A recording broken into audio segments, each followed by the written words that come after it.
Bienvenidos al cuarto módulo de Discipulemos. En esta oportunidad estaremos hablando sobre el pecado.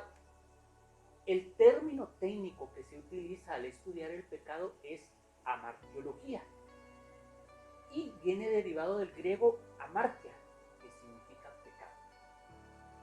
Cuando vamos a las Sagradas Escrituras y analizamos el pecado, nos encontramos con Adán y Eva, quienes fueron los primeros seres humanos que pecaron. A ellos se les fue dada una orden de que no debían de comer de determinado fruto, pero desobedecieron. Entonces ahí se origina el pecado. Adán y Eva fueron creados para vivir eternamente. Cuando desobedecieron a Dios, cayeron bajo el castigo del pecado, que es la muerte. Las Sagradas Escrituras tienen más de un significado acerca de la muerte.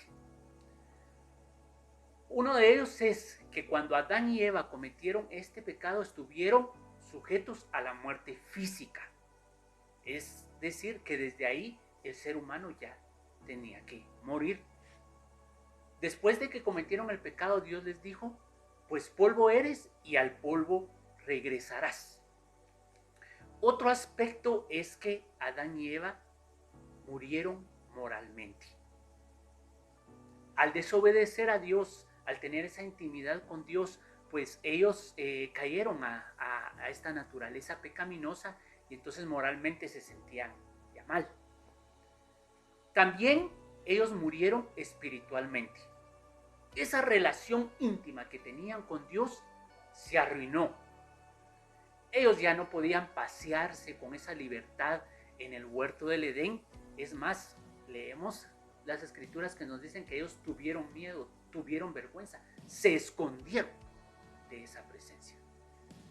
La muerte también que ellos, a consecuencia de este pecado, fue la muerte eterna. La muerte eterna es condenación y separación de Dios a causa de la desobediencia. Este pecado no solamente afectó a Adán y Eva, sino que a la humanidad. En Romanos 5:12 nos dice, por medio de un solo hombre el pecado entró al mundo y por medio del pecado entró la muerte. Fue así como la muerte pasó a toda la humanidad porque todos pecaron. Usted puede leer en su casa los versos del 13 al 21.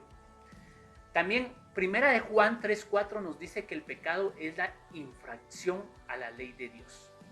Todo aquel que comete pecado infringe también la ley, pues el pecado es infracción de la ley.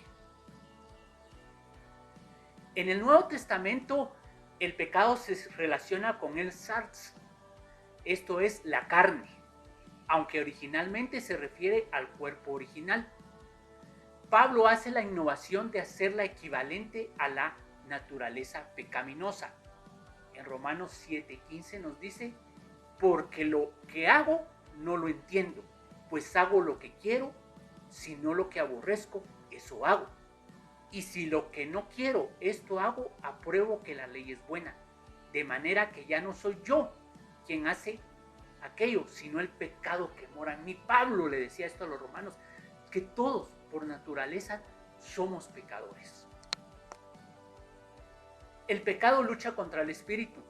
La naturaleza de pecado es totalmente contraria al espíritu y se halla fuera de control de la persona, según Gálatas 5:17. Ahora bien, en la Biblia hay gran abundancia de descripciones de actos pecaminosos y de advertencias contra ellos, incluyendo vicios, incluyendo todos aquellos aspectos que dañan al ser humano.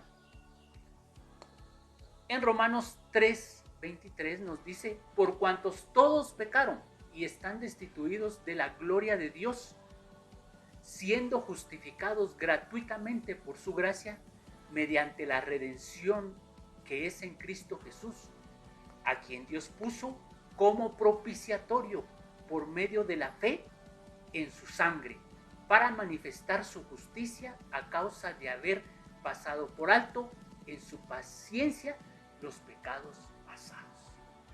Usted, yo, por naturaleza somos pecadores.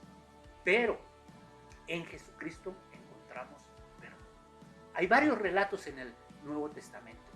Incluso viene a mi mente un relato donde encuentran a una persona en el mismo acto de adulterio. Y Jesucristo les dice, bueno, si alguien está libre de pecado, tire la primera piedra. Esto nos quiere decir que todos, por ser seres humanos, traemos esa naturaleza pecaminosa. Pero Él también lo dijo en ese relato, ya no peques más. Porque las consecuencias del pecado son innumerables y afectan al ser humano.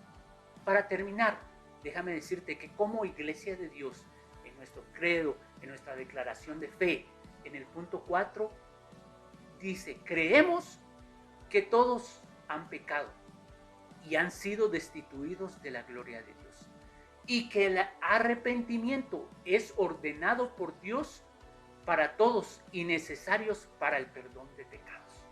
Necesitamos arrepentirnos de esos pecados. Continuemos con este tema